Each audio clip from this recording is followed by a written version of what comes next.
convincing people that things are something that, other than what they really are, and they will continue to be.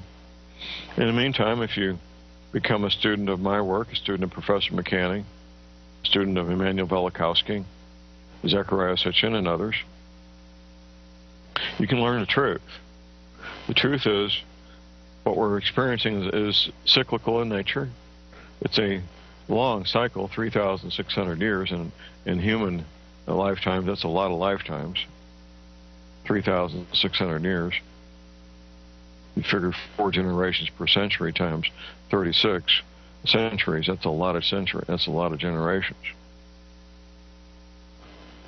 The cyclical nature of this planet going away from us for 1,800 years and coming back towards us for 1,800 years in the binary star system. I get emails from all kinds of people claiming they have photographs, claiming this, claiming that. It's natural to want to see this thing. 12 years ago, when I found out about it, more than 12 years ago, I began that quest myself. I came to realize it doesn't matter. It really doesn't matter if I see a photograph of it or not. Eventually, I will see photographs that are authentic, and so will you. Eventually, we'll see the real deal here in the Northern Hemisphere. By then, we'll be down to the final few months, if not a few weeks or days, before all hell breaks loose. I encourage you to, now don't get caught up in a quest trying to find a photograph of the 10th planet of Nibiru. It's pointless. It serves no purpose. What you need to do is educate yourself about this cycle where every 3,600 years, every civilization on the planet gets mashed down to the mud. Lucas told that story quite well in his first DVD. It's mainstream archaeology, by the way. Very mainstream archaeology. And they offer no explanation. Mainstream archaeology offers no explanation for all the civilizations on Earth 3,600 years ago collapsing, coming to a halt. They don't. I know why. And when you educate yourself, you will know why as well. Right. And what we found is that there are hundreds of such discoveries that indicate human beings like ourselves have been around for literally millions of years. What's been the reception to this book? Oh, there's been, from the spokespersons of the scientific establishment, there has been absolute outrage. You referred to, in India, the Vedic literature? Well, yes. What is that? I was saying in the beginning that we do take our inspiration from these ancient Sanskrit writings of India. They're collectively called the Vedas. Among them are the Puranas. Purana is a Sanskrit word. It means history.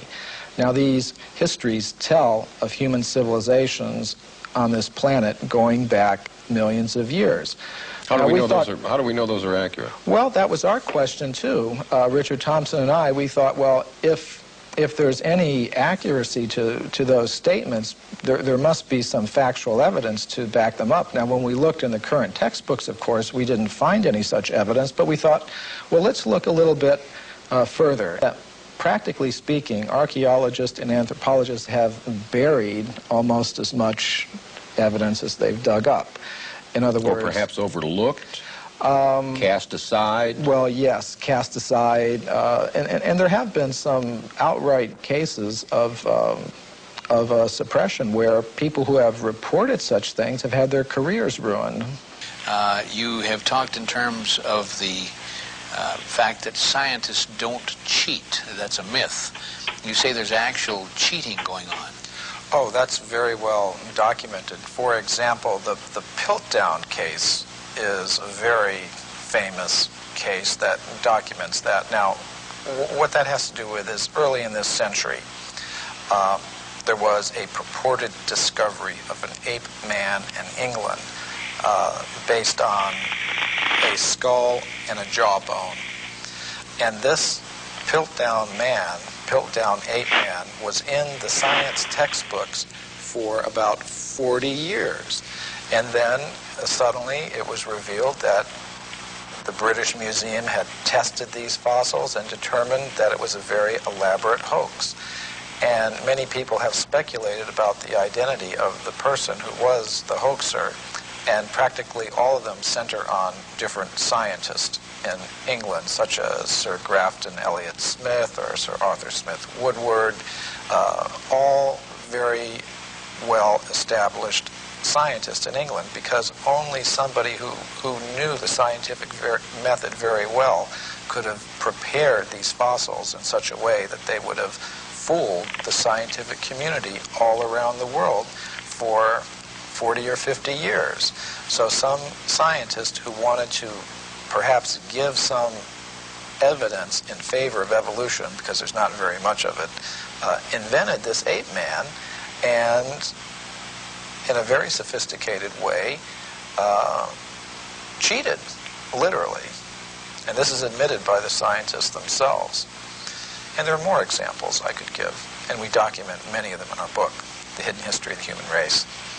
Myth number 3, Michael, that you have written, evidence that goes against human evolution is reported only by crackpots. Now this is one of the standard techniques that the scientific community tries to use against anybody that reports something that goes against their ideas. They try to label them in a derogatory way without actually discussing the facts. This human person who looked like us, existed millions of years ago, did not evolve from an ape, as we are led to believe in the Darwin theory. Why has this evidence been suppressed, and what kind of evidence have you found to support this? Well, I'll give you a very good example. Now, one example from historical times is during the California gold rush days, miners were digging tunnels thousands of feet into the sides of mountains. Now, the rock in these mountains is over 10 million years old. So when they were digging these tunnels, they were finding human skeletons, they were finding mortars and pestles, hundreds of them at dozens of locations. Now, all these were gathered together, reported to the scientific world by J.D. Whitney, who was the state geologist of California. And he published a massive book about them by Harvard University. Harvard University was the publisher. Now, what happened to these artifacts? Why aren't they on display in museums? Why aren't our children taught about them in schools?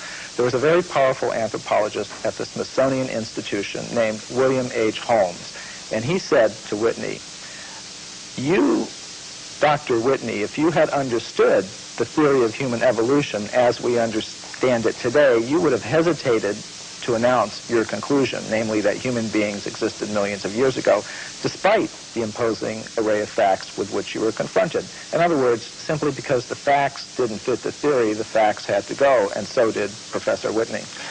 What possible advantage would there be in that? Well, power, prestige, money, there's a lot riding on it. If even one of the hundreds of cases that we document in the hidden history of the human race were found to be true, accepted, that would mean that everything we've been told about human origins and antiquity for the past 150 years is simply not true. And I don't think that the current establishment is ready to admit that. How long ago do you think that this evidence was suppressed? I mean, is this something that's been going on for years and years? Yes, this has been going on for about 150 years. Well, gee, don't we have all these machines now that can look at the footprints or the bones or whatever, and that will just tell us how old it is? Oh, this is a very common perception. We have such faith in technology and those who employ it that when we hear about things like carbon-14 testing or potassium-argon testing, we think it really is a very simple process, almost like you pop something in the microwave and boom, it comes out. It's not like that at all. These are very complicated procedures. What I found in practice is that scientists may run several tests on the same piece of bone. Some of the ages will be very great, some very small, and they will tend to pick the date to publish in their scientific literature that most fits the idea that they start out with about how old the fossil should be. Now that often happens. We've placed spokespersons from the scientific community on a little bit of a pedestal, and we may need to give them the same sort of treatment that we would give to spokespersons from other groups in society. I'm here, and doggone it, I want to get the information out. I want to get at the truth. I guess that's what it is. Why does Dr. Steen McIntyre feel the need to protect her artifacts from her more mainstream colleagues? Why are contradictory findings being met with contempt instead of excitement? Some researchers charge it's because these new findings would turn modern anthropology on its head. This is actually the subject of a presentation I shall be making in New Delhi to the World Archaeological Congress called Puranic Time in the Archaeological Record. And the concept of time that you do find in the Puranas is, in fact, cyclical. Now, what might one predict from that? Say if you have civilizations coming and going over vast periods of time, perhaps you might have humans and other ape-man-like creatures coexisting. I will mention that the Puranas do talk about intelligent races of ape-like creatures that use stone tools. This is not an idea that came in with Darwin. It's been there for thousands of years. Now, what might one predict from that? If you were to predict what archaeologists might find, you would say, well, they would tend to find a very bewildering mixture of anatomically modern human fossils, ape-man-like fossils, crude stone tools, articles indicative of a higher level of culture, all sort of mixed up and going back.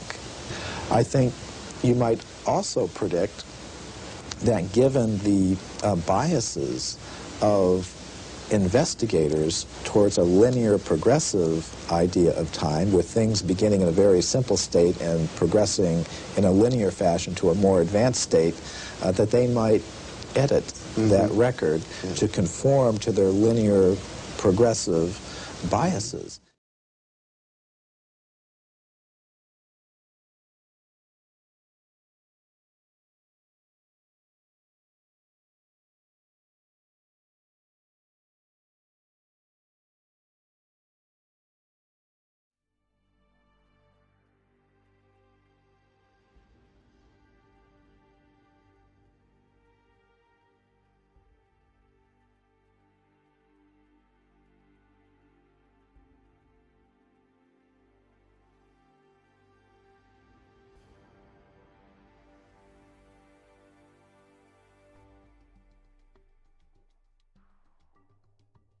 With stories of their cosmology, their cosmogony, their history, where we came from, how the solar system formed and all that. And that's what we're going to go over, what they had to say. Where did it come from? Well, originally when these things were being translated in the late 1800s, early 1900s, when the translators would read what they'd have to say, it was like, oh, come on, forget about it. Put them in the myth. These are myths. They have to be myth. It can't be true. And they put it in the myth pile, which Alan was talking about, myth. So, Zechariah Sitchin, a man named Zechariah Sitchin in the 1950s gets the idea, wait a minute, how does the first culture get a myth? Who hands it to them? Good question. Why didn't anybody else think of that? So, he assumes it has to be a history. They have to be telling a history, which then later gets distorted perhaps as myth by later cultures, but the first one's got to be a history. So he goes into the myth pile with that attitude and comes out with 8 books at this point called the Earth Chronicle series, which I use as the basis for a lot of what you're going to see here now for a while. Okay, we're going to go over what the Sumerians had to say, boiled down. Part 4 of my book is basically the cliff notes to Sitchin's work. Any of you that have tried to read it, you know it's a slog at points. Okay, I tried to make it as easy as I could so at least you have the cliff notes to go in and try it again. All right, next slide. Here's what they say, that originally as the solar system was forming, there was the Sun, Mercury, Venus, Mars, and a big planet called Tiamat. Tiamat, right where the asteroid belt is now. And if you know about Bode's law, there's supposed to be planets at certain places of a certain size, and it all fits reasonably well except for the asteroid belt where there should be a planet, and there isn't. But there was Tiamat then, Jupiter, Saturn, Pluto as a moon of Saturn, Uranus, Neptune, and into that forming solar system at around 4 billion years ago, which we extrapolate and assume because all of them were still very plasmid, still very much lava-ish, able to pull moons out of themselves, and we know that the solar system formed at around 4.6 billion years ago, so at around 4 billion years ago would have been the time approximately when this would have happened. Okay, Nibiru comes in, and as it's a stray planet like the one we saw a few months ago being slung out of the binary star system on the news, we all saw that, probably something like that. It's captured by the gravitational pull of the large outer planets, swung around the sun, captured by the sun, and is caught in an elliptical orbit like a comet, moving clockwise as opposed to the counterclockwise circles of the other planets. Well, as you can see, there's the capacity for real problems here with one going one way and one going the other. And in the second time around, Nibiru collides head-on with Tiamat at planetary speeds. This is a collision. Okay? Next slide. This whole thing now is described in the great Sumerian epic of creation called the Enuma Elish, which is 6 tablets of action, 1 tablet of summation, which is taken to be by many people the basis for the 6 days of creation and the 1 day of rest. Because much of the Old Testament is a direct come down from the Sumerians. And if you know the Sumerian history and you read your Sitchin, you will know that, or my stuff, you will see that that is the case. Now, in that great epic of creation, the Enuma Elish, six of the major puzzles of modern astronomy and Earth geology are, I think, plausibly answered. You heard Alan's interpretation of some of it. I'm going to give you mine and give you the basic Sitchin explanation. Okay? What they say is that in the collision, Nibiru slams into Tiamat. It is a little more held together. It's older, and so it is coalesced more. It holds together. Tiamat is shattered in two, blown apart, torn in half. And that the lighter outer crust, the crust with the water on it, is scattered in all directions. Boom. Just an explosion, the lighter crust, and goes off with the water. Now, one of the great mysteries of modern-day astronomy is comets. Comets make no sense for this reason. They come from all over the place. In a linear universe, when, you know, the great ball of a primordial cloud of dust and gas swirling around flattens out into a pancake to make the solar system, that's the ecliptic. Everything formed in the ecliptic should be in the ecliptic. Nothing should be out of the ecliptic, and yet comets come from all over the place. So they had to be removed out to where they are some kind of way, but we don't have any idea. So they come up with this fantastic thing called the Oort cloud, which is so far away you can't imagine. The Oort cloud is one of the biggest jokes out there. And that's how they explain comets, because they can't explain them any other way. But the problem with comets is they have water in them. And anything out in space is not going to produce water. You produce water by being a cooling planet with lava spewing up the steam and stuff like that, and it condenses, etc. So comets have to begin in a planet. Now, this explains it, I think, plausibly well. Nothing that they will throw at you to explain comets will do it. All right. Number 2, the other great mystery, the asteroid belt. What they say is that the inner viscous magma inside Tiamat in the collision was strung out the bowels of the planet. The guts were ripped out and strung out and broke into little pieces. That's the asteroid belt. They called it the hammered bracelet. We call it the asteroid belt. But there it is. And that's a fairly plausible explanation for it. Again, this doesn't make sense because, as you heard, the exploded planet theory. Problem is, when a planet explodes, it ought to just go boom everywhere. It shouldn't be hanging around. Doesn't make sense for a number of reasons. Okay, now, the third one is Pluto. Pluto's a problem because it's, as you've all been hearing lately, they're trying to downgrade it. It doesn't belong. It doesn't fit. It has an orbit that's not like the others. It carries inside the orbit of Neptune, and it's 17 degrees off the ecliptic. Again, nothing should be off the ecliptic. What they say is that Nibiru, as it swung around, it pulled Pluto away from Saturn, its original home, and dropped it out where it is now. Now, all astronomers know Pluto is not a natural planet. It started life as a moon of an inner planet. They know that.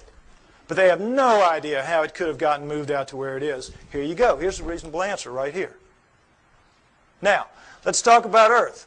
Three great mysteries here. Life. Well, first of all, let's establish that Earth is a remnant of this. What happens is Nibiru's moon bangs into the remnant of Tiamat, and like pool balls, boop, hitting, knocks it inside the orbit of Mars, and it reestablishes there and becomes the Earth, the remnant of Tiamat. Now, Earth has one great mystery is life. How did life come to be? Life appears, despite what you're told about the lightning bolt into the primordial soup and all that, forget it. That's just a joke. That's just a fantasy fairy tale to tell people that don't want to know the truth and to tell kids in school. That's what they're teaching to this day. We know very well that the first forms of life to appear on Earth appear suddenly. They're very sophisticated bacteria, prokaryotic bacteria, and there's not one, there's two kinds, and they appear at around 4 billion years ago. Suddenly, overnight, strata with two kinds, sophisticated bacteria, relative to what that first living form would have been. If I had done the first part of my show, you would see all that. Okay, you can get the tape or get one tape and put it in a room and let everybody see it if you want to. But anyway, the point is, life is a great mystery. How it would suddenly appear 4 billion years ago, here you go. It says in the tablets, in the collision between Nibiru and Tiamat, in the mingling of their waters, Nibiru passed life to Tiamat, to the remnant of Tiamat. Perfect explanation for the sudden appearance of two sophisticated life forms on the remnant. Now, the remnant now is over here with its moon Kingu and has gone over, and now we're looking at two major differences in Earth and all other astral bodies out there. Earth is missing a huge portion of its crust, and it has plate tectonics, movement in the plates. How could that happen? No explanation. Why? Because in the vacuum, any liquid in a vacuum, what does it do? You see it in the space shuttle all the time. They let orange juice or milk. It makes the smallest, tightest ball it can make. That is what a liquid does in a vacuum. Smallest, tightest ball it can make. It was painted in 1350.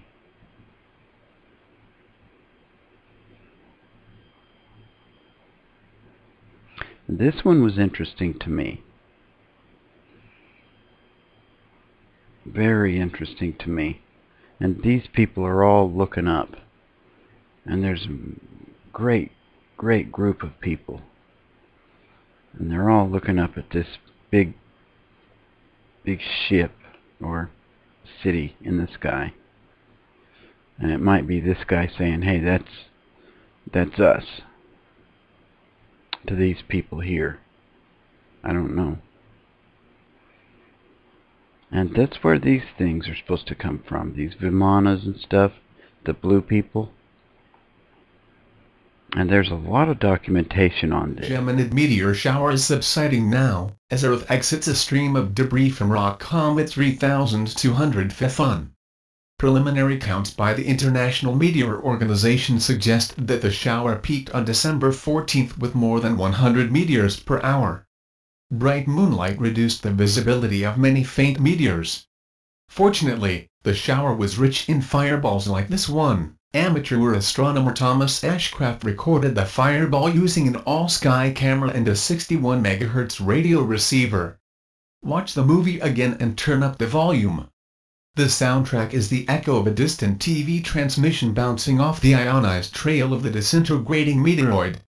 By listening to the radio echoes, I could tell there was a strong display of meteors all through the night, says Ashcraft. We were lucky that some Geminid fireballs appeared through holes in our cloudy skies. The shower is subsiding, but it's not over. Earth will be inside the debris stream of 3200 Phaethon for some days to come. Look west during the magic hour before sunrise, and you still could see dozens of Geminids between now and December 16th.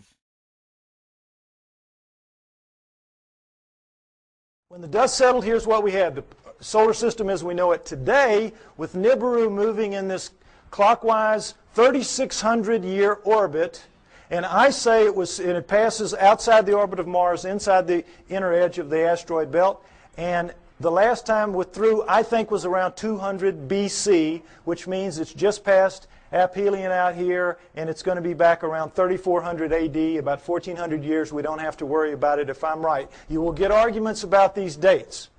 Some people use textual interpretations. I use the date of the ending of the Ice Age, which I believe was caused by Nibiru passing through and lifting the tides. You can read about why I think that in the book. And I use the dating of the ice cores and the tree rings of science. I try to make my work as scientifically based as I can because I expect someday to be able to go toe-to-toe with those guys, and I want to be able to do it on their turf in their terms.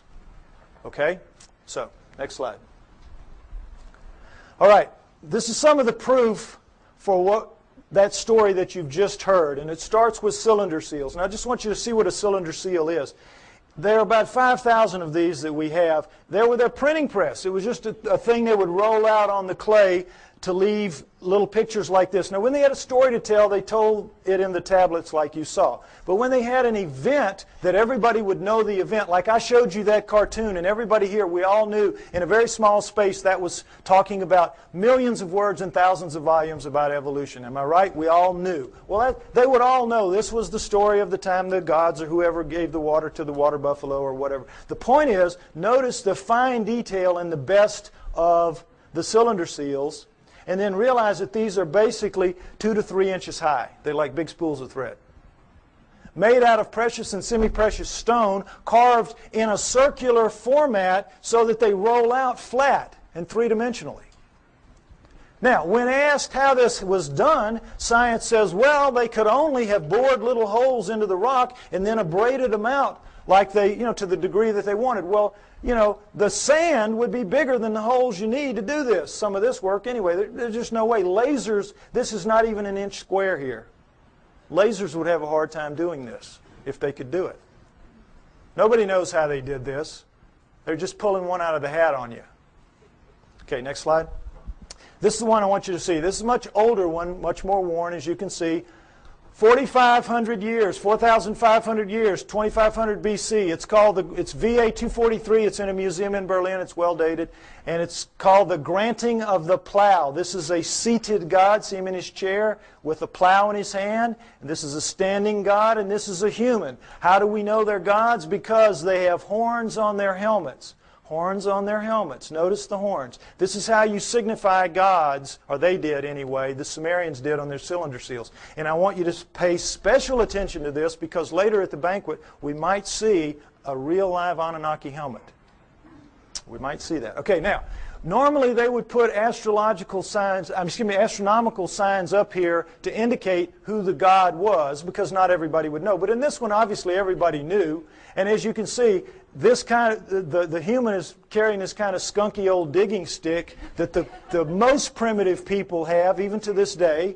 And this new wooden plow here, 4,500 years ago, we can go to Egypt today and see this very plow, and in many other third world countries still being used, this very plow. Okay, so no question it's the granting of the plow. But this is what makes this special right here. Let's see a blow up of that. What is this? Solar system, right. Sun, Mercury, Venus, Earth, in their relative sizes, mind you. Earth, Moon, think how small that is. What grain of sand dug that out? Mars, and then, what should be here? This should be the asteroid belt. This is Nibiru, folks. Nibiru. Jupiter, Saturn, Pluto as a moon of Saturn, Uranus, Neptune. Notice that it's only a little bit bigger than Uranus, Neptune. It's about 3 times bigger than Earth. Nibiru is a good-sized planet. Good-sized planet, according to this. Okay? Now, again, what proof do we have of any of this? Let's take a look at this. All right, here's a look at the solar system that you don't get to very often. And did it occur to any of you that we were looking at a cylinder seal carved at 4,500 years ago that had Uranus in it that we only discovered in 1781 when our telescopes got good enough to see it? It had Neptune, when we discovered in 1846 when our telescopes got good enough to see it, and Pluto, which we discovered in 1930 when our mathematicians got good enough to tell our astronomers where to look for the thing because it was so small. What are the Sumerians doing knowing about that? Furthermore, what are they doing writing in one of their tablets that if you look at these two, Uranus and Neptune, in the heavens, meaning right out on them, they look like blue-green watery twins?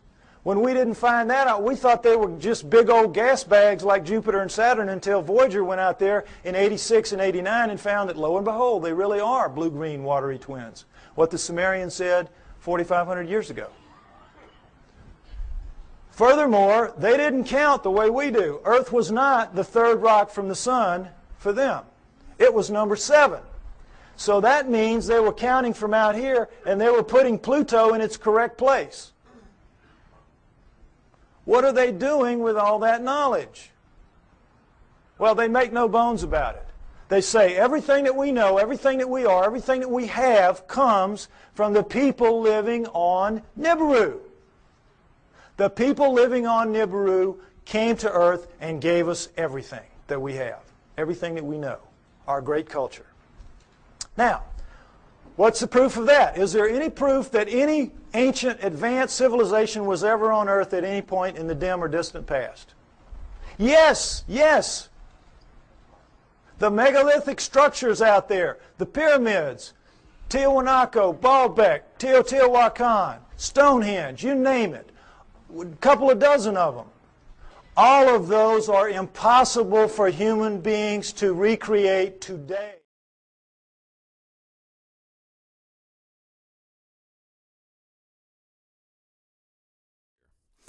They are basically claiming that the atmosphere is broken, that at any moment that the ice on the North Pole could melt away, and that the methane gas, which is stored in ice beneath it, could rapidly be released into the atmosphere and kill us all, just like the dinosaurs. So we're in dire straits, according to these people, and they want to do things such as fly military planes up there to spray sulfuric acid into the stratosphere, which is the uppermost parts of the sky. They want to coat the sky in sulfuric acid to reflect the sunlight away, to cool the planet down. And why would they want to?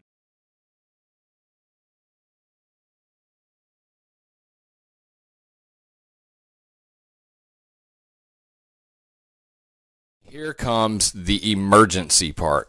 There's a group called the Arctic Methane Emergency Group right here. Their website is ameg.me, ameg.me. The Arctic Methane Emergency Group is a group of scientists who have been studying the Arctic ice and methane and are, basically blowing the whistle. They're saying that at any moment, 50 gigatons. That's a lot. I don't know exactly how much, but that sounds like a whole lot. Gigatons. So that's millions of tons, I imagine. Or billions of tons, excuse me. So 50 billion tons of methane could be rapidly released at any moment. And just for those who don't know what that would do, it has like 10 times the heating factor of CO2. So when that methane were to be released, if what they say happens, the weather would go insanely crazy. It would be the hottest temperatures ever on record, and there would be massive storms.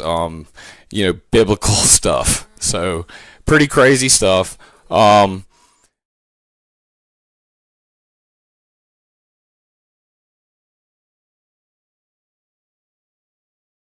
have a tough time up in there.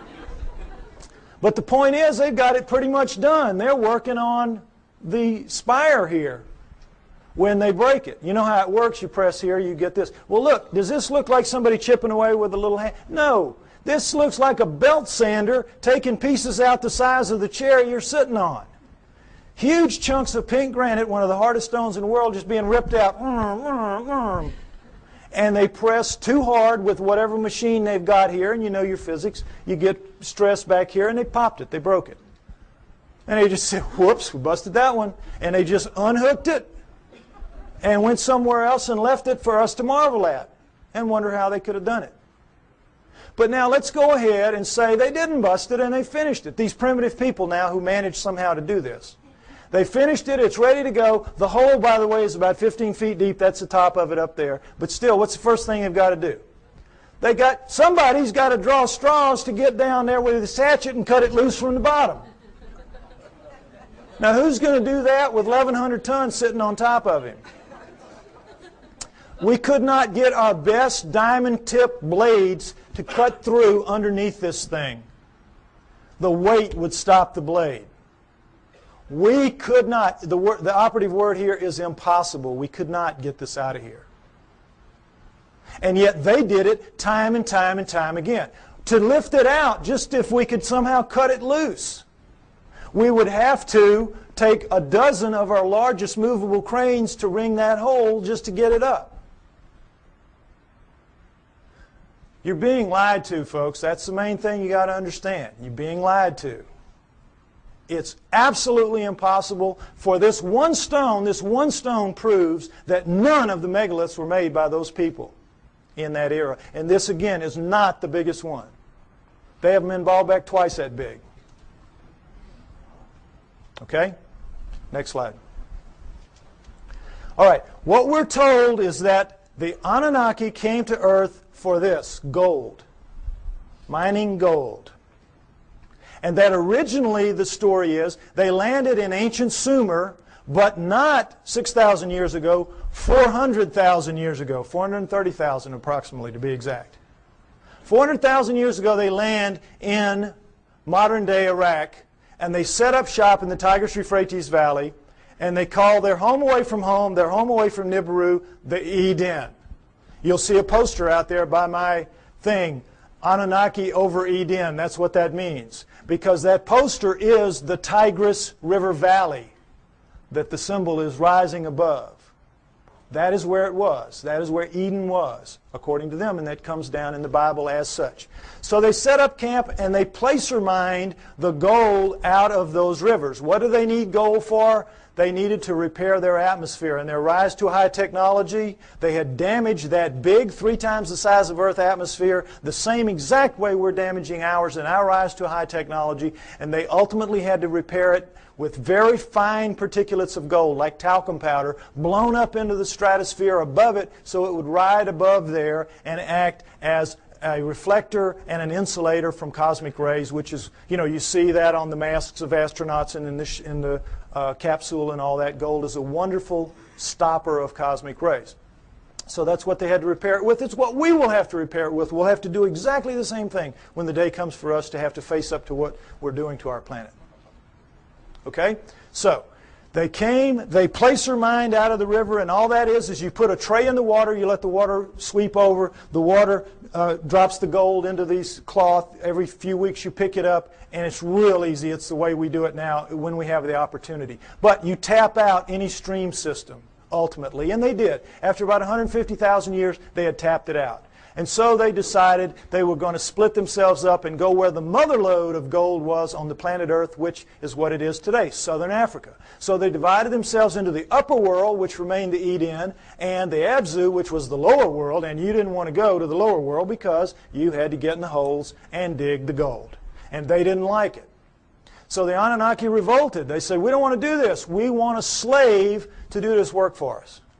Plus, it was a hardship duty, mostly men. Why don't you make us some women while you're at it? So that's what they did. They decided to use the creatures of Earth, which would be the hominoids, and I say it would have been the Almas, the likeliest candidate. They took the creatures of Earth to get some of their genetic material to make the new slave better adapted physically to the planet than they were, but the slave would for the most part be like themselves. We shall make the Adamu, A-D-A-M-U, which comes down as Adam, and we shall make the Adamu in our own image after our own likeness, which comes down word for word. And that is what they did. They made their slave inferior models of themselves. That's us, folks. That's us. We're really inferior models of the Anunnaki. And as you saw in the cylinder seal, we look like them. We look like, in their own image after their own likeness. In all of the cylinder seals, we look just like them. We don't have the horns on our headgear. That's about it. We are them. That's why we're not adapted to this planet. That's why we're so obviously not a part of this planet. We have their bones. We don't have primate bones. We have their muscles. We don't have primate muscles. We have their skin. We don't have primate skin. We have their body pattern, their hair patterns on their body is ours. We have thickest on our front, thinnest on our back. Primates have thick on the back, thin on the front. We have their eyes, their poor night vision eyes.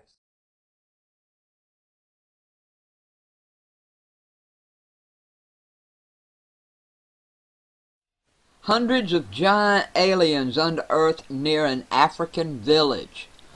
Upon the discovery, village elders urged the people to flee, and some women fled, clutching their infants. There's pictures here. But the African find is only the latest in a string of alien body discoveries stretching back some 70 years. China's strange alien bodies, it seems, if anthropologists and archaeologists dig hard enough, deep enough, and long enough, sooner or later alien bodies will surface. And 1937 was a banner year for alien corpses in China. That was the year several scrawny alien cadavers were allegedly discovered. All had huge heads, and buried in caves nearby were mysterious discs that came to be called Drapa. Like these beings to kind of be part of that line as well. And who do you think they were? They were like the kings and the royals of that area? Well, they definitely were the royal family of the area, because the tombs that they've been found in have been rich in very incredible ornate tapestries, fine ceramics, etc. And that's typical anywhere in the world where you find royal tombs. You tend to find very nice artifacts, whereas a farmer's grave will tend to have not much in it. So we do know that they were of a royal class. Part of the mystery is that when the Nazca take over the area, which was about 100 AD, all of a sudden the elongated skulls disappear from the archaeological record. They're not really found that much amongst the Nazca tombs. And so it's my beginning of a theory that I think the Nazca, in fact, eradicated the royal family of the Paracas for some reason. But I can't understand why you wouldn't find the Paracas in the archaeological record once the Nazca take over. However, when we look, the thing is that this phenomenon existed all over Peru, and also in the area of many parts of Bolivia, including Tiwanaku and Pumapunku, and other sites in Peru where you find megalithic structures. I'm starting to find direct correlations between megalithic building and the presence of elongated skull.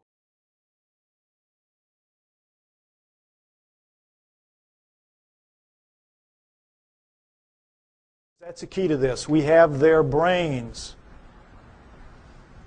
That's why we're not like anything else on this planet. We are them. We are genetically engineered copies of them. Okay, next slide. Let's take a look at how that was done. Human body contains 100 trillion cells. There's a nucleus inside each human cell except red blood cells. Each nucleus contains 46 chromosomes arranged in 23 pairs. One chromosome of every pair is from each parent. The chromosomes are filled with tightly coiled strands of DNA. Genes are segments of DNA that contain instructions to make proteins, the building blocks of life. This is where genetic engineering takes place. Now, we're going to go over it lightly, but it's very important. I want you to understand these things that I'm going to tell you now. Okay, next slide. Don't worry about the details and how they do it. This is what they do. They can open up a cell, our genetic engineers can, our geneticists can. We can open up a cell, open up the nucleus, pull out strands of DNA, and in that strand, 98% of it will be what's called junk DNA. We don't know what it does. If it has a function, we don't know what it is. 2% will be what are called, prosaically enough, the working segments. They work. They do what they're supposed to do. They make the proteins. Now, if you cut in the junk above a working segment and in the junk below and remove it, and have done the same with another strand of DNA over here, you can move anything into anything else. It can be animal into plant, plant into animal, fish into fowl. It does not matter, because all living things at the most fundamental level are exactly alike. Understand that. We're all made of the same 4 base pairs, the same 20 amino acids. Everything's the same at the most basic level. It's like it's pop beads that are interchangeable. It is almost as if somebody designed it that way so they could just mix and match the parts and make anything they wanted. Isn't it? Something to think about. Okay, but the problem with it from an engineering standpoint is this. You're not cutting with a blade. These are not precise cuts. The blade would have to be a few molecules thick. You're cutting with chemicals. Chemicals. Now, the chemicals can cut pretty accurately, but mistakes are going to happen. Something's going to ooze out where it doesn't belong. Something's going to splash over it where it doesn't belong. Mistakes are going to happen. Inevitable. We know that. We make mistakes all the time. Another problem with genetic engineering is you don't know what you're going to get when you do this. You can't predict. You have to decide what you're going to do. You have to do it. You have to let it express, which is live, and see what you get, and then use that to determine what you do the next time.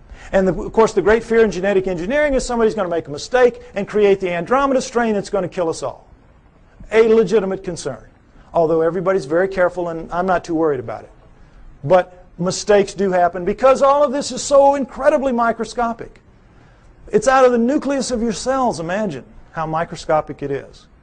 But don't try to figure it out. I can't even figure it out. It's really complex. But they do it. Okay, understand that. Now, with that in mind, let's look at some of the proofs that I say indicate very clearly that we are, in fact, what the Sumerians say, a genetically engineered species by the Anunnaki. Next slide.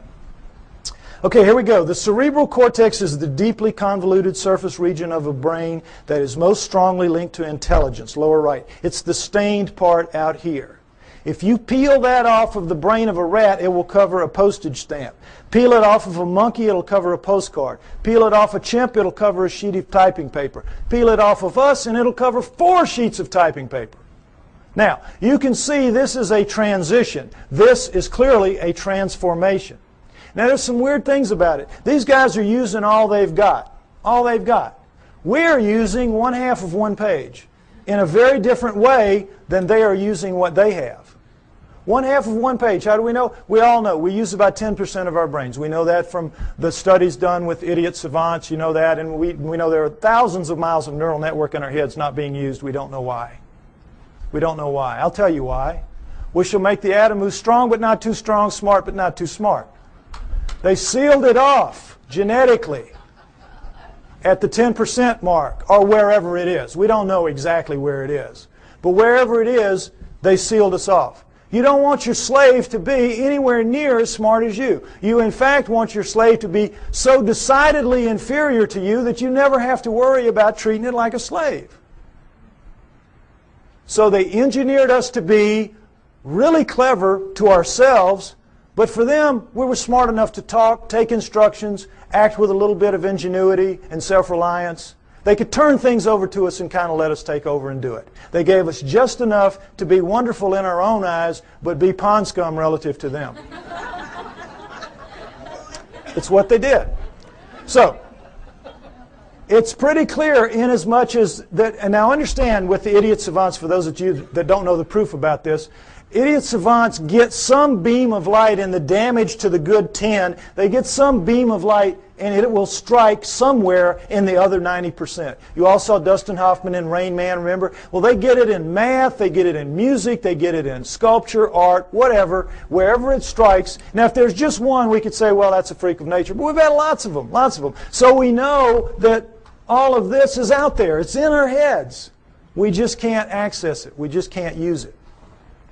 But if it wasn't in our heads, it wouldn't be in their heads.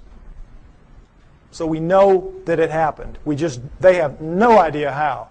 Well, I say that the Anunnaki did it deliberately, and that makes sense to me. Next slide. Okay, mitochondrial DNA, late 1980s, you might remember this. In humans, over 99.99% of a cell's DNA is packed into the cell nucleus, with a small amount occurring outside the nucleus in small structures called mitochondria. That's these babies right here. They're about 16,000 base pairs long. Now, when you have a mixing and a mating, the DNA in the nucleus mixes. But with the mitochondrial DNA, it does not. Sperm doesn't have mitochondrial, eggs do.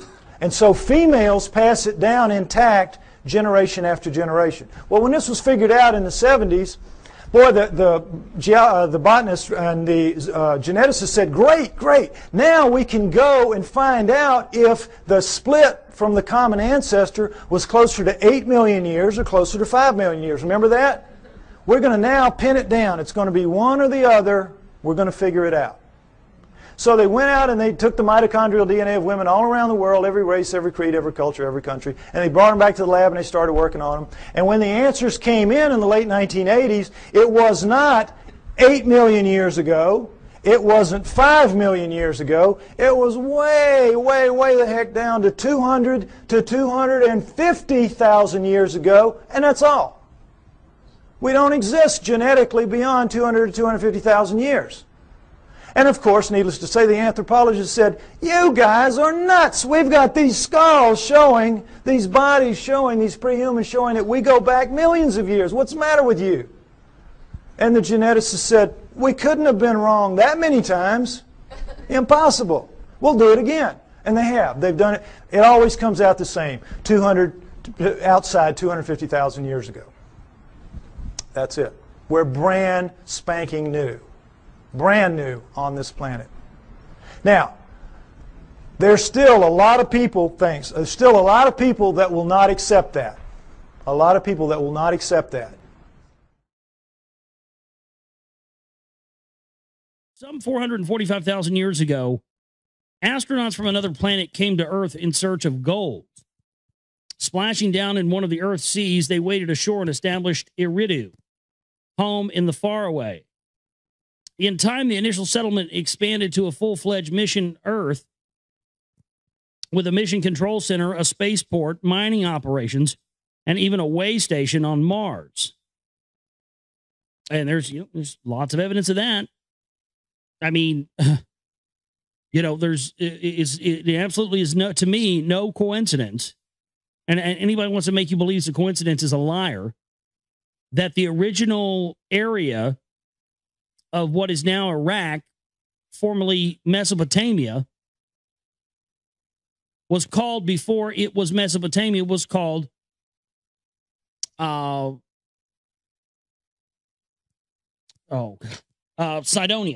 Sorry, I had a brain fart there for a minute. And the area also on Mars where the face was found is also on Cydonia. Coincidentally enough, both places are also located on the 33rd degree parallel. Yes, you heard me right. Ancient Mesopotamia. This is the Anunnaki, the self-proclaimed gods over mankind. This is what they look like. They are the same creatures that staged a saucer crash in 1947, the ones that were autopsied on TV. When I say stage, I mean that was the Anunnaki way of getting a double agent here on Earth to oversee and direct the Illuminati, and the Illuminati went to great expense to convince you that these creatures do not exist.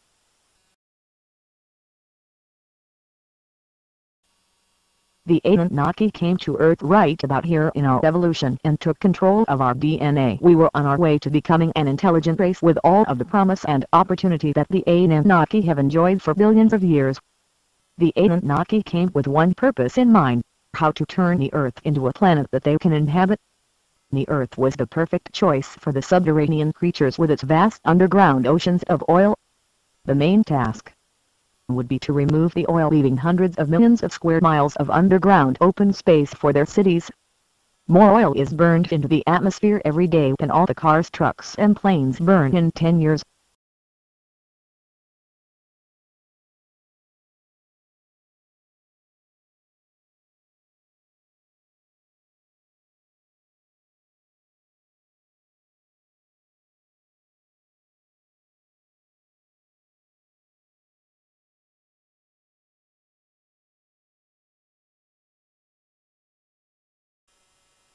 Anunnaki enslaved mankind through DNA manipulation and deception. Deception is perpetrated against all mankind by the Illuminati. The Illuminati is now carrying out thousands of attacks on mankind. Under the instruction of the Anunnaki Satan, who is a double agent serving the Anunnaki. This whole deception was carefully planned out and is going as planned. The Illuminati, even after all of their hatred, torment, and murder of their fellow man, they are innocent. None of us ever stood a chance against the Anunnaki deception and DNA modification.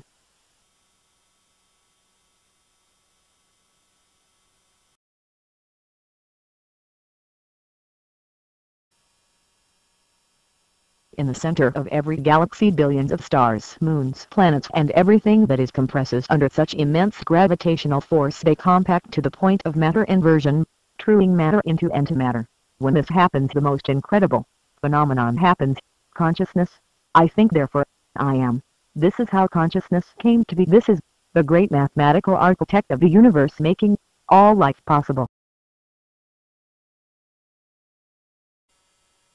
The Anunnaki set up all religion as part of the deception. The reason the Anunnaki torment mankind is not because they are evil, it is because they want more than our planet and more than our slavery. They also need our dark matter souls. And when the Illuminati tortures and murders the first 4 to 6 billion humans, the Anunnaki will be waiting to intercept all of the souls. The Anunnaki use dark matter for many things. It is the most powerful substance in the universe. It is conscious and it is God, the great mathematical architect of the universe. So the Anunnaki use the earth as a soul trap by conditioning humans through religion to get you to give away God's greatest gift to you, your everlasting soul.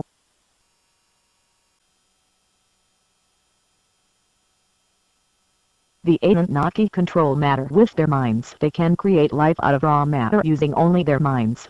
And if they need work done, they manipulate life forms to do the work, not machines.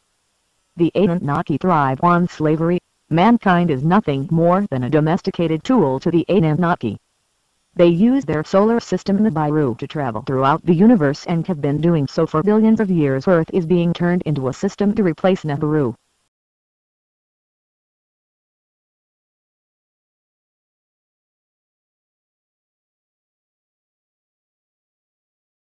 When Earth is completely operational and when the Illuminati has carried out a decimation of the masses, the last prophecy will be fulfilled. The Illuminati will be relocated to Nibiru, a dying hell-type planet, and the meek Anunnaki will inherit the Earth.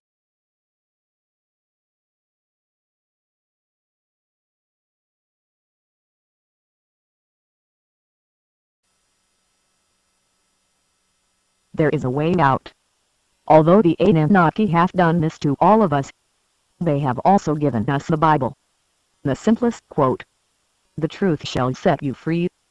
If we can get out the truth about these creatures and what they are doing here and what they want from us and how they are creating religious icons to manipulate you into giving away your everlasting soul.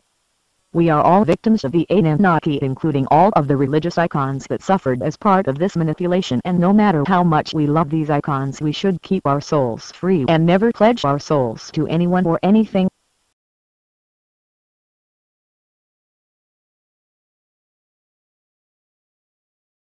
That I brought to life a civilization that was hardly known before.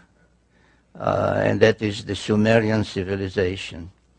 So I brought to life the Sumerian civilization, which was really a most amazing civilization.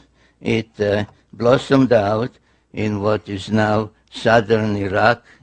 So about 6,000 years ago, an incredible civilization appeared there, and all those that deal with it use such words as suddenly, unexpectedly, out of nowhere, because there was no gradual or any kind of precedential civilization that you had this and this and this and this was a higher level, a higher stage. Suddenly, from what we may call primitive, though they were not primitive people, but you know, they were farmers, hunters, etc. But suddenly there appeared cities, high-rise buildings, societal organization, kings, priests, codes of law, literature, art, music, musical instruments, all of that within a very short period, appeared about 6,000 years ago. But I want to mention tonight at least three of their firsts. One is writing. They developed a writing system called cuneiform, where the scribe using a stylus would make wedge-like symbols or indentations in wet clay, which when it dried would become a permanent record. But let's say that this is a clay tablet, and I once held up a copy of my book, not this one, this is a DVD, and I said, which one of the two do you think would last another 1,000 years? The printed book or the clay tablet? And the answer is the clay tablet. So we have writing, which of course meant a language and grammar and literature and epic tales and lullabies were written down, recipes. So writing was one of them. Another thing was pictorial depictions. They took stones, mostly semi-precious stones, and made cylinders about an inch or so, sometimes longer, but basically about an inch, a cylinder of an inch, and would engrave, and nobody has figured out to this day how, in this hard stone, they would make an engraving in reverse, like a negative, which when rolled on wet clay would become a permanent depiction, the way we say print our presses, the rotary presses now, the newspapers. And the third thing that I would like to mention and stress this evening was high-rise buildings.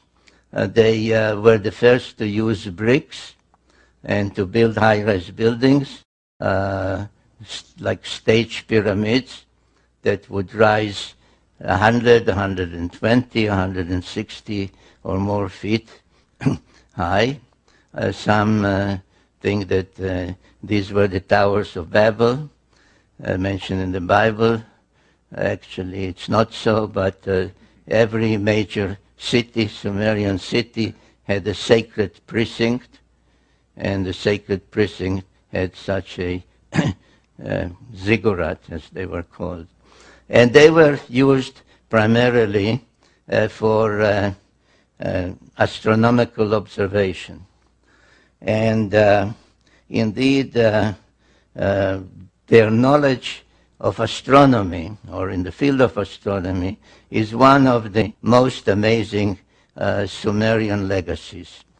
This is, for example, the imprint of a cylinder seal. You can actually see the seal in Jerusalem. There's a museum there called Bible Lens Museum. And this is, if you ask a regular scholar, what is it? They'll show it. You'll say this is a beer drinking scene, because the Sumerians were also the first to invent beer. And drinking beer was a social event. You can see people are coming to participate in that. And beer was drunk through a straw. The way I understand in, say, in Latin America or in Argentina, they drink mate tea with a straw. But as many other cylinder seals, they were decorated with celestial symbols. And if you study this one, you find out that it depicts the sun, it depicts the earth and its moon, it depicts what we call the asteroid belt, which is a belt orbiting between Mars and Jupiter, and nobody knows, or nobody, I mean, I say nobody because I do. Others claim they don't know how it came about. It's the remains of some planet that was destroyed, exploded, except that if a planet explodes, the pieces fly in all directions, and in this case, they orbit like a belt between Mars and Jupiter. So you also have Mars and Jupiter. Here's Jupiter. You have the asteroid belt, which we have discovered only in modern times. And beyond Jupiter, you have Saturn and its rings, which we did not know about until the invention of the telescope. Now, this cylinder seal is from about 2000 BC, from 4,000 years ago. So this is an example of the amazing Sumerian knowledge in astronomy.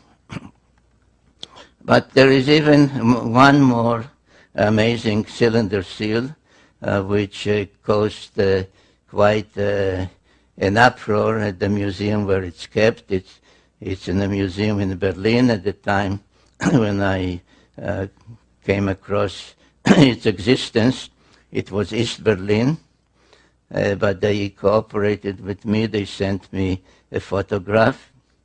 And if you ask scholars what is the scene depicted, they say, well, this is the god of agriculture granting the plow, a primitive plow, to mankind.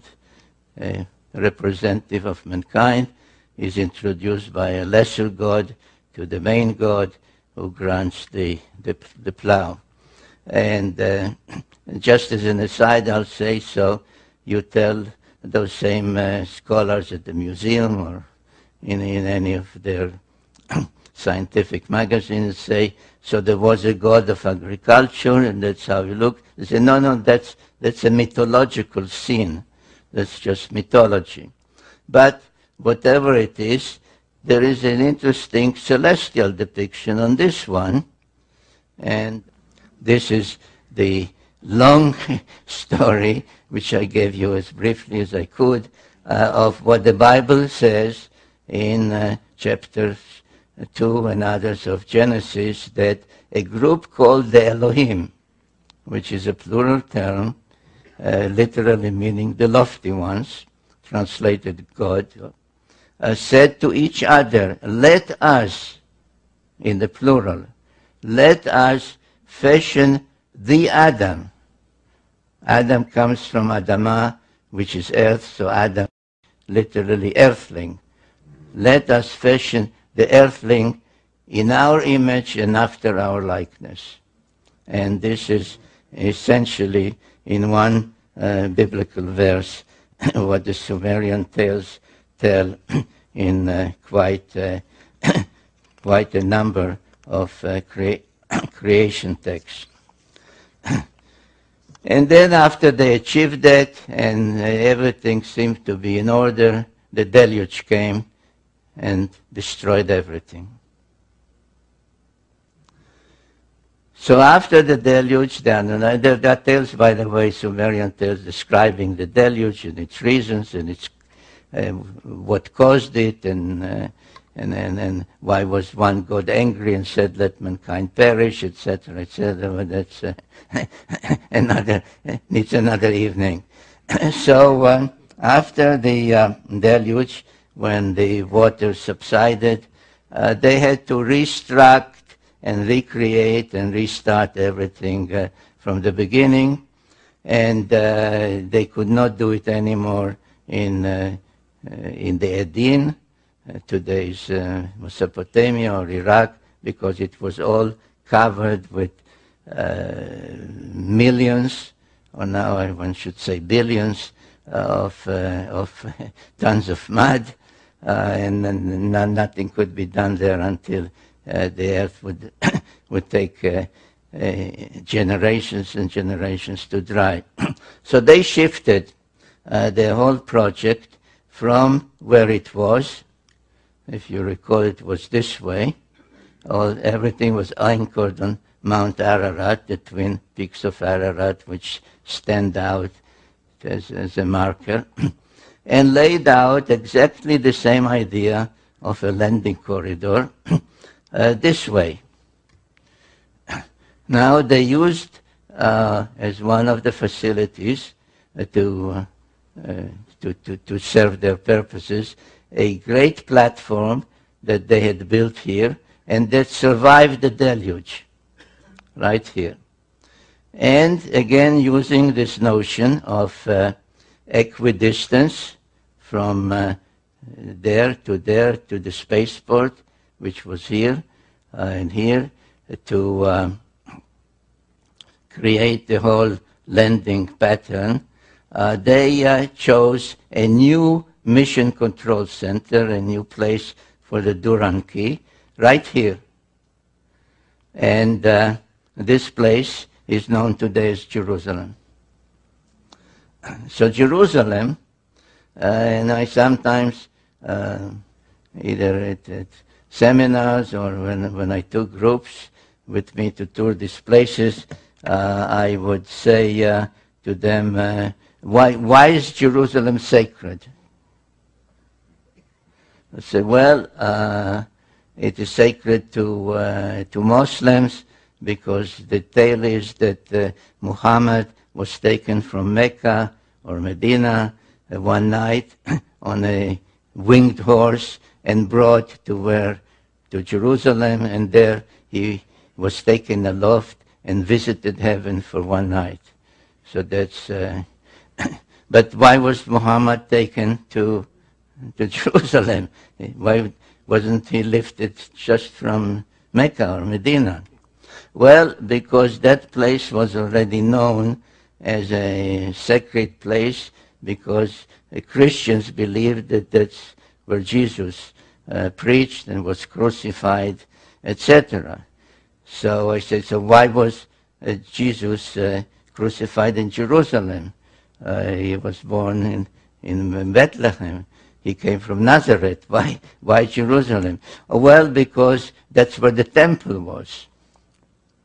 The Jewish temple, the Temple of Solomon. So why was the Temple of Solomon there? Well, people don't know.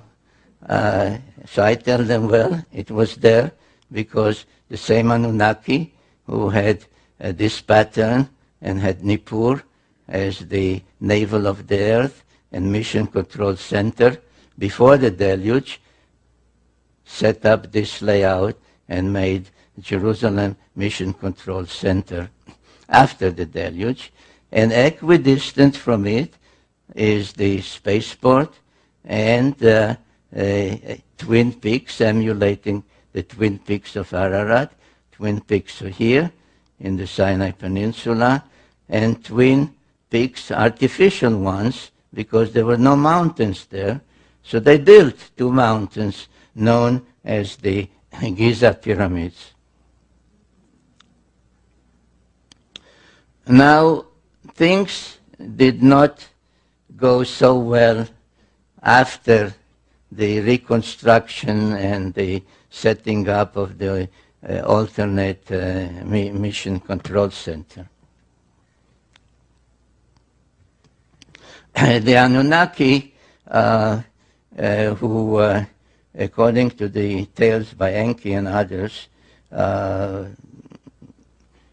were engaged in almost constant wars on their planet, had at the time a leader called Anu, but he was actually a usurper. He usurped the throne.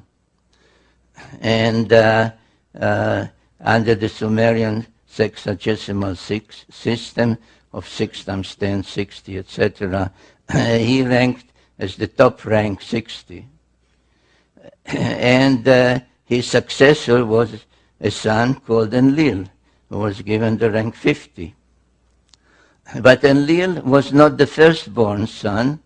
It was Ea, or Enki, as previously known as Ea, Enki, who was really the rightful successor, but he was demoted to rank 40, and so on. So there was a pantheon of 12, matching the 12 members of the solar system, and matching other 12, without belaboring it, 12 months of the year, 12 tribes of Israel, 12 disciples of Jesus, and so on. So 12 was a celestial number. So the relationships were such that the conflict was almost inevitable, especially since it had a lot to do of who was mothered by whom, who was the father, who was the mother, if this one was also the son of Anu and Antu, then he was this rank, but if this one was only the son of this one, but not this queen, he had another rank. So the relationship was quite confused and convoluted, and leading to conflict, which soon appeared on Earth.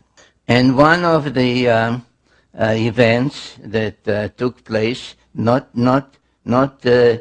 too many, relatively too many years after the establishment of that great pattern of landing pattern in Jerusalem and the Space Force, etc., and the 2 artificial mountains in Egypt, was that wars broke out. And the first war that I named in my book, The Wars of Gods and Men, the Pyramid Wars, because there was a series of them, had to do with these facilities, because in the Great Pyramid, one of the two especially, which is the only one that has an ascending passage and chambers, all the others have just a descending passage, they were a prize that one side tried to deprive from the other, and the first series of pyramid wars took place there. In that particular war, the two main protagonists were the main son of Enlil, called Ninurta, and the main son of Enki, called Marduk. And in that war, it was Ninurta who was the victor, and his victory was commemorated in some cylinder seals and other depictions. This was his symbol, the eagle, and this was his victory's depiction, how he won the war over the two pyramids, and another depiction where you see actually all three pyramids. And this, by the way, is another of the proofs, of which I have many, and I deal with it extensively, of who built the pyramids and when they were built, and that you see that already in Sumerian times, which preceded the pharaonic times by thousands of years, the existence of the pyramids was already known. In one of the next wars between the various clans of the Anunnaki, the Enlilites, the Enkiites, Ninurta, Marduk, etc., they resorted to the use of nuclear weapons. In 2024, almost 4,000 years ago, the Anunnaki resorted to the use of nuclear weapons. There is a long text called the Era Epic, ERRA Epic, that describes the reasons, who did it, how they did it, what the number of nuclear weapons that were used in 2024.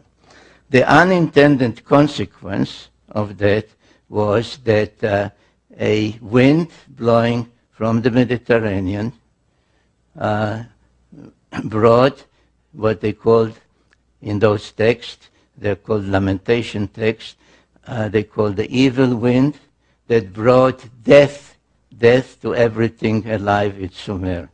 In Revelations, when the opening of the sixth seal comes, from what I've been told, that's very accurate, because that's exactly what's going to happen. There's going to be a massive earthquake when it locks onto us. As it goes past us, we're going to follow it right upside down. The oceans are just going to be roaring from pole to pole, as you could well guess they would, because if you take a planet that's 7,000 miles across and roll it upside down in 30 minutes, you're going to have some real serious problems with wind and water. We should be preparing to expect this thing to show up any. A cell, you have your nuclear genes in the core, and then around in the cytoplasm you have a lot of mitochondria, and those mitochondria also have a small genome. And for sequencing, you extract your DNA out of your cell, and then you're going to fragment your DNA into small pieces, and you make a selection for a certain size range and put those pieces onto the sequencer.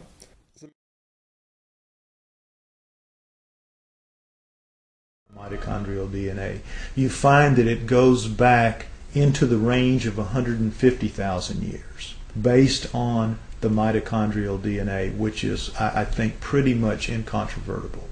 If we're 150 to 200,000 years old, that throws a huge, gigantic wrench into the establishment position that we evolved from creatures that were walking upright approximately 4 million years ago.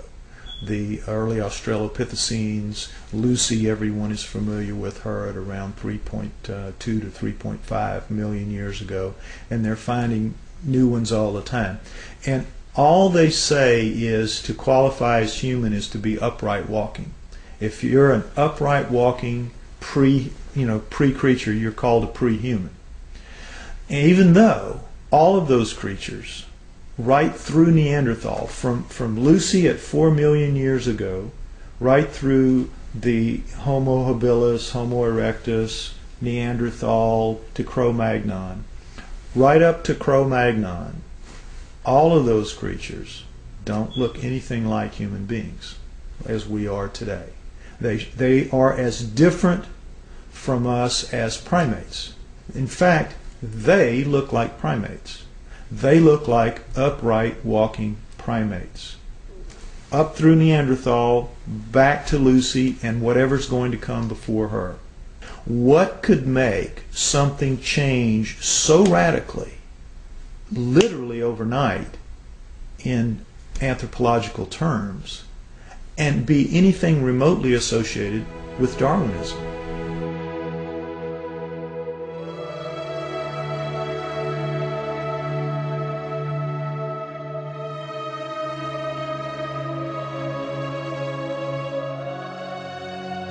I believe, personally, that the writings of the Sumerians 4,000 years ago, as chronicled by Zechariah Sitchin in his books, The Earth Chronicles, I believe that is the most logical and reasonable explanation that there is for how we came to be.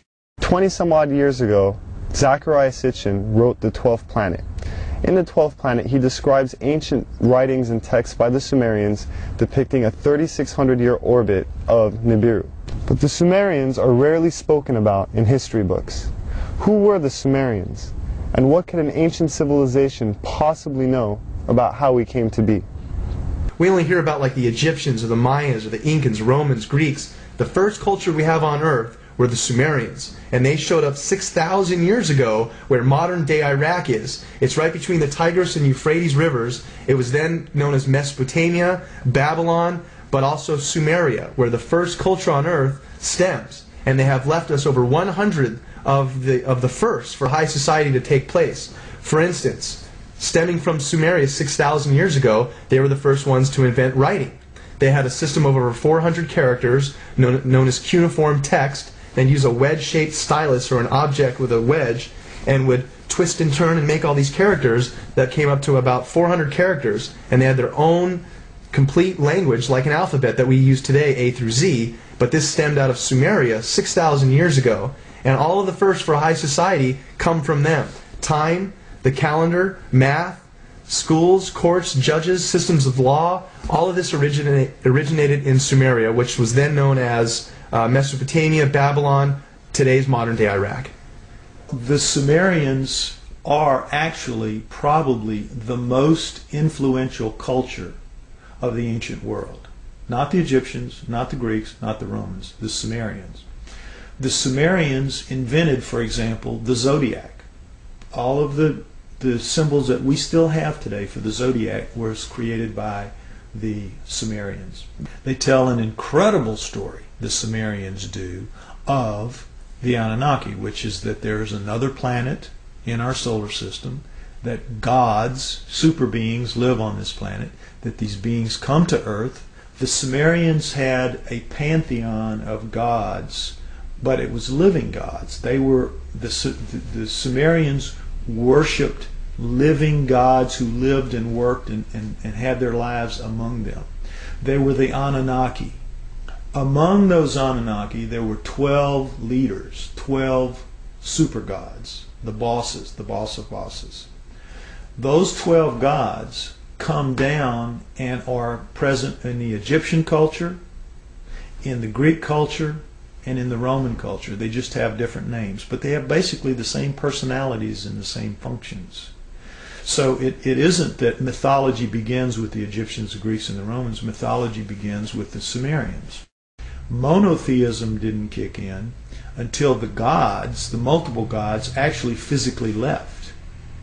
When we look at all the stories in the Bible about how God is a feared God, and if you do what God tells you, you are given the reprisal of going to heaven, or if you do wrong, you go to hell, and it's very black and white. But the Sumerians give us a lot more context into that line of thinking and how it came about in their image and after their likeness. The Anunnaki quoted to the Sumerians as saying, "We have created you in our image and after our likeness, and we were their slaves," basically, to do as they bid it. Mine the gold, do their daily chores. We were basically their slaves. The leader said, "We'll make you a slave. We'll make you a servant." And that's the reason, the impetus, according again to the Sumerian writings, for the creation of human beings. The story of Noah is a classic that comes right out of the Sumerian texts. The word Eden, the Anunnaki called the land where they lived the Eden. The Adam, they called the worker slave that they created the Adamu, plural. Could the Anunnaki have genetically engineered humans? It sounds incredible until we consider that we ourselves genetically engineer the fruit and vegetables we eat every day. From tomatoes to apples and oranges to cloning Dolly the sheep. If we can genetically manipulate DNA, then who's to say that we weren't created or our DNA wasn't tampered with by another race of beings in the past? Now the question is, were we? Did they? And if we were, there must be some empirical evidence, some clues left behind, besides writing in a text that points to this. If you look at the human genome, you'll see that it looks very much like a primate genome, except the second and third chromosomes are fused into one. So, what does that solve? It gives you all the chromosomal material of the primate, but it's now only taking up the space in the combining process of 46. It is 46 chromosomes with 48 chromosomes of genomic material still in there. Now, how could nature do that? How could nature fuse those two chromosomes together in any length of time? It wouldn't happen. It couldn't happen. That was done. According to Sitchin, we were created genetically by the Anunnaki as a worker to mine gold for them, to serve them. People out there, even if you're not a scholar, even if you're not anything, if you open your eyes a little bit to this and you start just doing your own research, you're going to find paths there that lead you to some things that are going to awaken new ideas into you. In the next few years, I think we're going to see a watershed of information that is going to absolutely rewrite every book of history. There is evidence left over this entire planet when you start thinking, and you must believe, that we are the offspring of these people. If there was a God, the God created those people before they created us. We are here because of an act of divine creation, but they were people just like us, only older, only more technically advanced. We need to rediscover that in ourselves, that we are a great civilization. We came from a great civilization. Okay. And I would tell anybody to look, open your eyes and look for it. Don't be blinded to something that's led to nothing but the slaughter of ourselves for thousands of years. And we still are at that point. We're still a warring society. When this documentary or others like it are put out there and enough people will see it, at least that will start a beacon somewhere. That will Okay, but what about Planet X? Oh, it's a reality. Yeah? Yeah. So what are they going to do about that? Well, apparently they are concerned about, you know the story, according to Sitchin and according to the Sumerians, it's a reality. Mm-hmm. Well, our astronomers apparently have concluded that it is indeed a reality. For almost a century, astronomers have been concerned and interested about what they called an intruder that seems to come and go from time to time, and they can measure it by the perturbations and the effects on other planets. They've known its existence for a long time, but they've never gone public about it. Well, in the early 80s, the JPL, the guys at Jet Propulsion, used to call it Jack Parsons Laboratory. Yes. Which I think is probably where the original JPL came from. Yes. Because Jack Parsons established it. Anyhow, they set out a couple of Pioneers satellites back in '82 just to try to determine if there was some truth to it. Mm-hmm. And the Pioneers apparently came back with data which said not only yes, but hell yes. And the Pioneers concluded, the Pioneer satellite data concluded. So, wow, astronomers were troubled by that. Whew. Could this thing be real? And well, what did they do?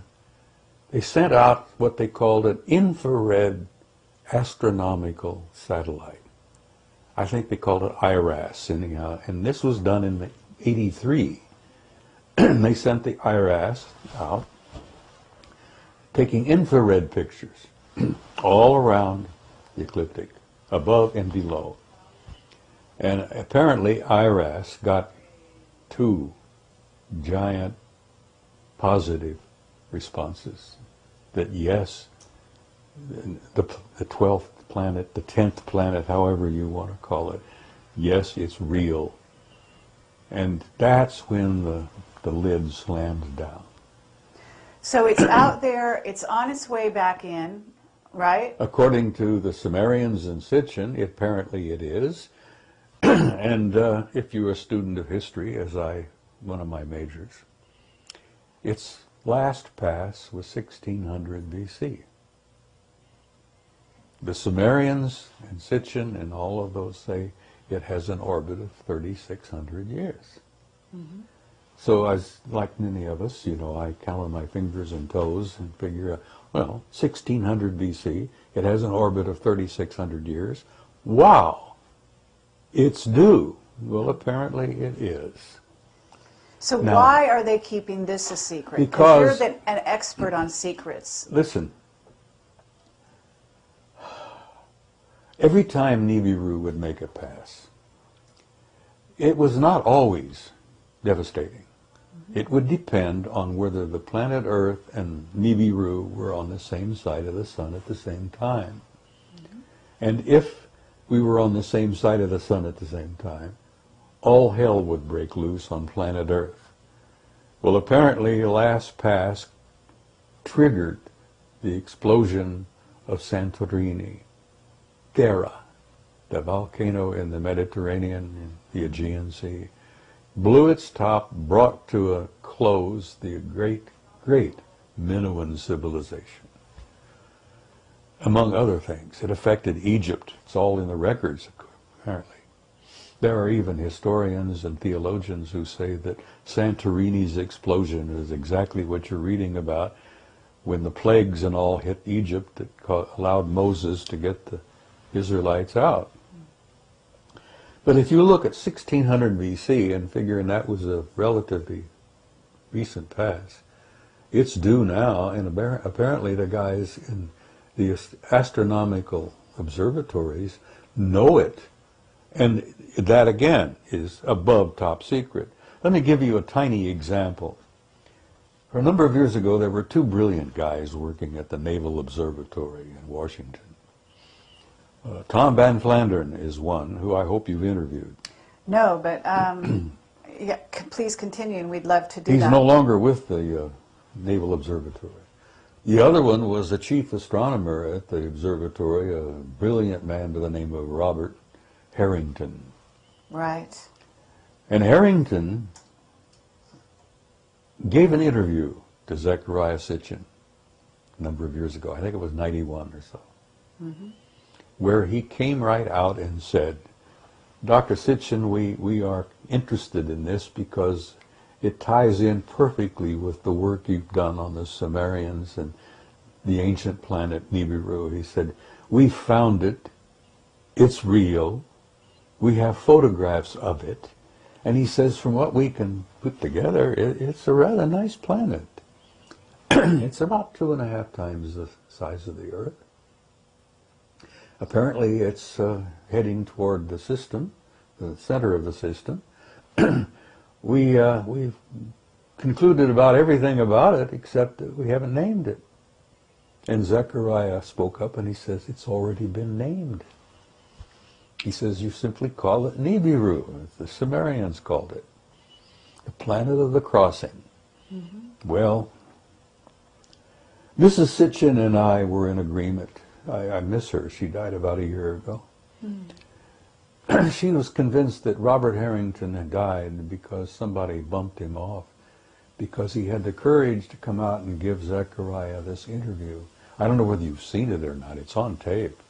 No, I haven't seen it, but we interviewed Lucas Scantamburlo about this subject, and he's also talked about Robert Harrington. Yeah, well, Harrington gave the interview to Zecharia, and it's on a video called Are We Alone? Mm. And I think you can pick it up at the conference here next week. Okay. I have a copy, and I sent a copy to Neil Freer, who's a man you should interview. Okay, well, we're in touch with Neil. He's a very interesting guy. Oh, he's brilliant. He's a brilliant guy. He's brilliant. He just recently came out and admitted that he's had an intimate interrelationship with extraterrestrial intelligence since he was a child. Well, he's always talking about the Anunnaki. I do know this. Well, he wrote a book called Breaking the God Spell. Mm-hmm. And he has supported Zechariah's work for years. I have a question, Bob, if I may, about the provenance of this information, in the sense that Zecharia Sitchin's work is very well documented, and a lot of people watching this video will be very familiar with his books and with all the intelligent commentary about that. Are you saying that you have additional information based on your contacts within the Old Boys Network, or are you doing a neat presentation of... Many of my conclusions are my own, you know, and they, in many respects, correlate perfectly with Sitchin's work, which is, you know, Neil has told me, he says, you know, Zecharia really should get the Nobel Prize. But I don't know what they would grant it to him in what field. But he's such an outstanding scholar in what he's done, and the Earth Chronicles is what he calls all of his work. Well, I think there's 7 or 8 of them now. I have 2 questions. One's a minor one to do with celestial mechanics. And it's just something that I've never understood, and I've heard this question from many other people as well. That if Nibiru comes from the outer reaches of the solar system, it's going to be an icy rock, which isn't going to be the kind of place that any beings could live on or would want to live on. And researcher Andy Lloyd, who you probably have heard about, has theorized that what they're seeing in the photographs that you referred to as an orange object is actually a brown dwarf, with the possibility of Nibiru being one of its moons, if you like. And there's a lot of debate about how to apply what Sitchin seems to have been saying to the real practicalities of life on an icy rock out in the orbit of Pluto. And I wondered if you knew or had anything to say about that. No, it's not an icy rock. And yes, when it makes its long journey out and back, it gets so far away from the sun that the sun is probably no more than a little tiny prick of light, a little tiny pinpoint. And if you would think that it would be naturally icy cold. No, apparently the planet, like many planets in the system here, generate its own heat. It has in its core a generating heat system very much like our own.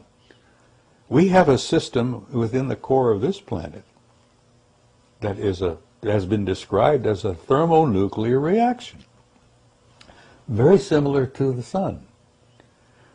Now, most of the life and all of the bounty and all of the beauty of life on this planet comes from our going around this beautiful sun. But I don't think Nibiru is an icy rock. No, I think, first of all, that it probably generates enough of its own heat, and I think they probably did indeed create for themselves, with the advanced technology that they have, a kind of a Dyson sphere. Are you familiar with that? Mm-hmm. You know what brilliant British astronomer, I think, Freeman Dyson, said some years ago, that an incredibly advanced technology will have the ability to enclose its planet and retain not only its heat, but its atmosphere. And I suspect that the Anunnaki have done that to Nibiru, and they probably did it, good enough, hundreds of thousands, maybe 1 million years ago.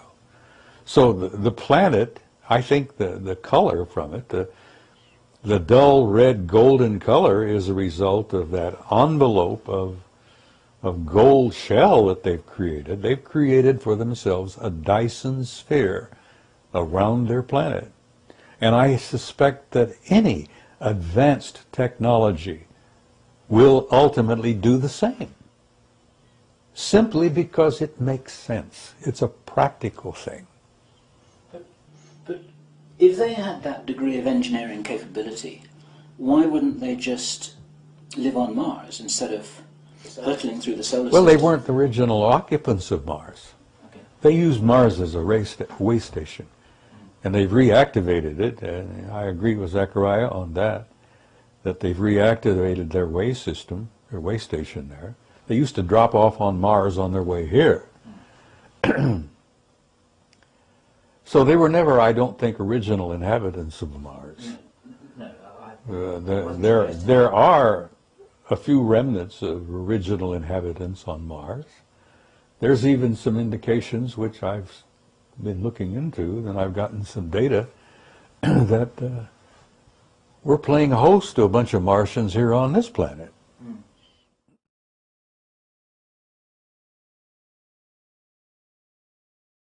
Of a sudden stratospheric warming that has split our polar vortex in two, which I think is pretty cool. The polar vortex, which forms and deepens as the atmosphere loses heat into space in the darkness of the long Arctic winter night, was split in two by massive heating from below. A series of intense storms in the North Pacific intensified a very long wave in the upper atmosphere. Energy on that planet-sized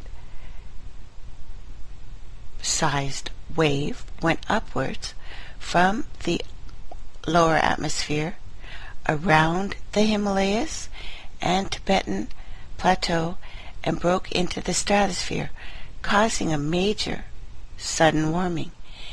It rapidly reversed the strong cyclonic winds in the stratosphere around the poles, creating a central dome, breaking the vortex into two smaller vortices. It's actually quite incredible. Now, what caused this sudden heating? And I'll make sure to put up pictures on my site because I forgot.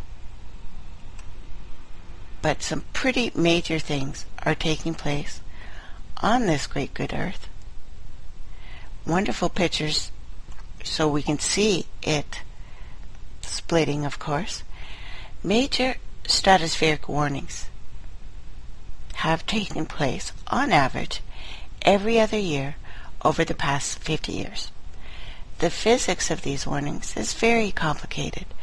Since 1998, these warnings have been frequent and earlier in the winter.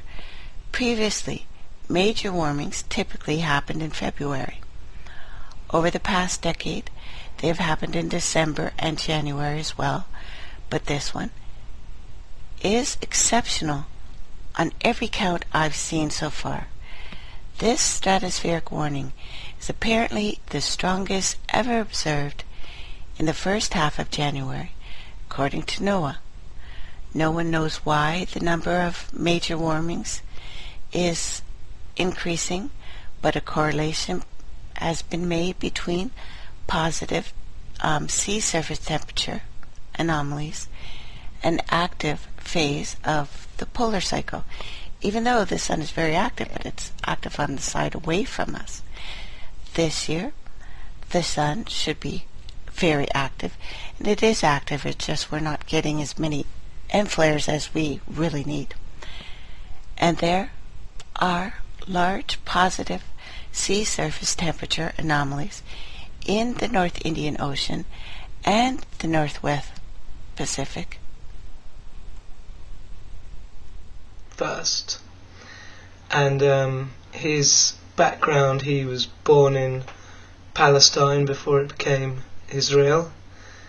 He learnt ancient Hebrew as a young child and studied the Bible. Just give you a quick example. When in the Bible it refers to giants on the land, well, if that had been interpreted properly, it would have said those from above. So this guy has, obviously researched it. He's read clay tablets from Sumerians, and they are the most, they were the most advanced. And basically he's saying that Nibiru, comes around every 3,600 years, goes around the sun in between Mars and Jupiter. And when it's nearby, stuff happens, and there's an intelligent society living on the planets there, and there's times when it's close, they're sort of jumping over to Earth and da-da-da-da.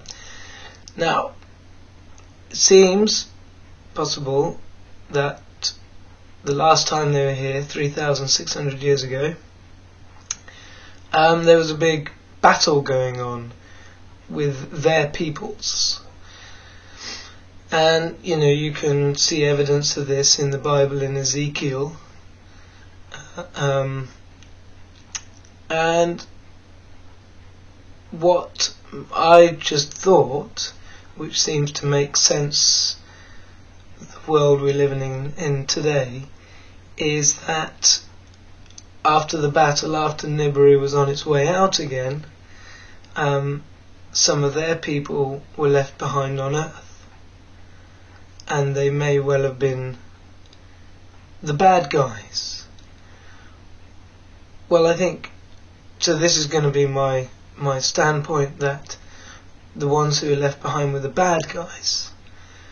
Now maybe they were somehow locked away or something, but it could be that these bad guys then laid a plan for the next time that Nibiru comes around, and is why they've taken on us humans as a slave race to advanced technology to a stage where they can fight the, I think they're calling them the Anunnaki, as they come back round. Now let's just take nuclear weapons. They were well in time for that. I've just seen that Russia has 8,800, America has 7,500, and you know, that's a lot of nuclear weapons to have when, you know, it'd only take a couple to finish off a country. Well, you know, why would you need 8,000 nuclear weapons capable of being fired halfway across the world? So if they're capable of being fired halfway across the world, they're probably capable of being flown out into space. And once out in space, you know, they don't need much propulsion to continue at vast speeds. And so my main point of this message is what we're going to get.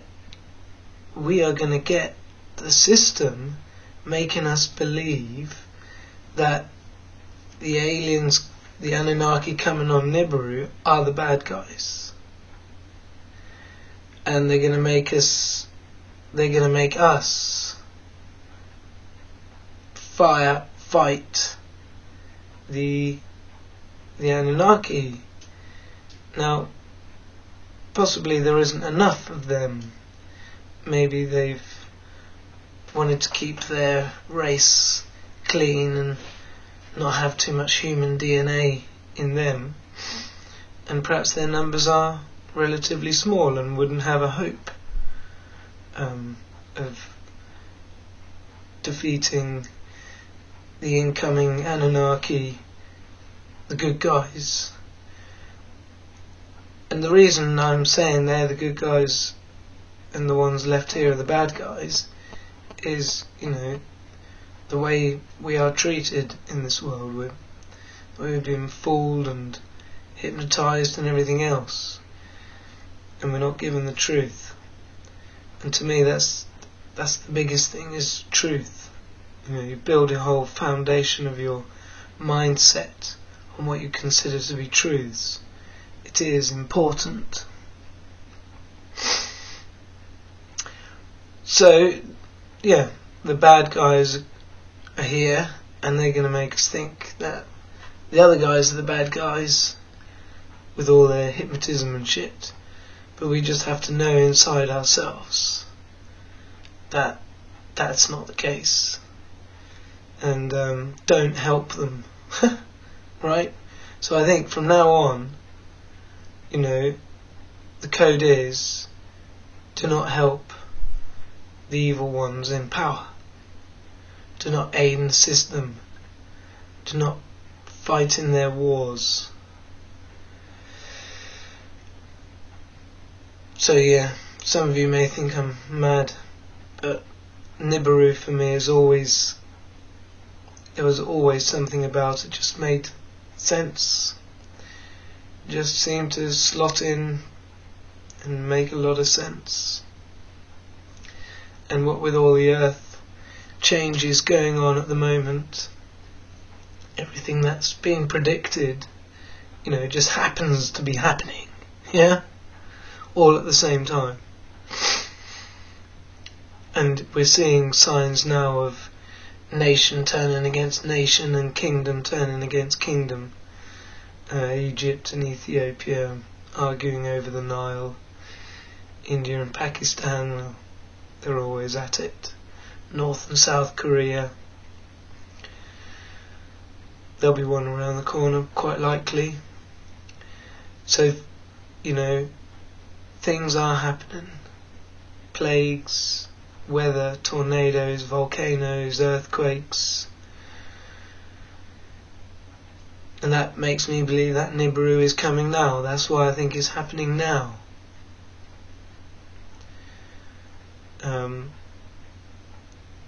There's some evidence today to show that, you know, the Nibiru's passing is a sort of a 7-year thing. I mean, this particular thing said it may have started in 2007. So maybe it did. Maybe this has been going on.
You are.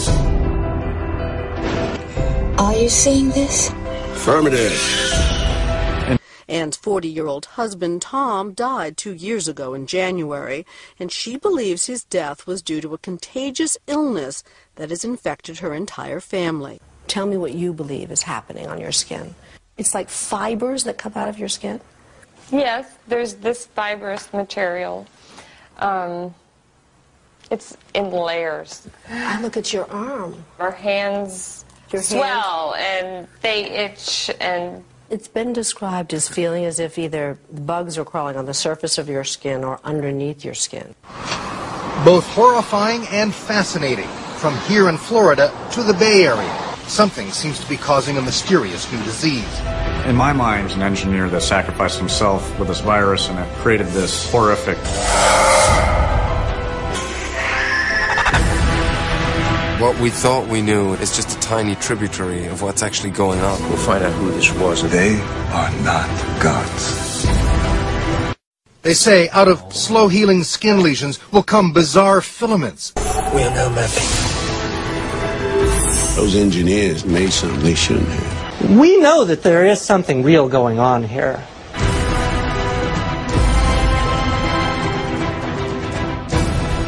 Where did he come from? Paradise.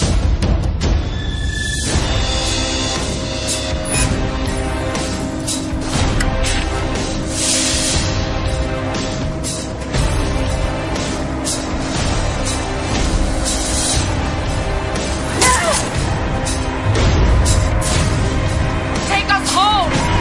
If you don't stop it, there won't be any home to go back to!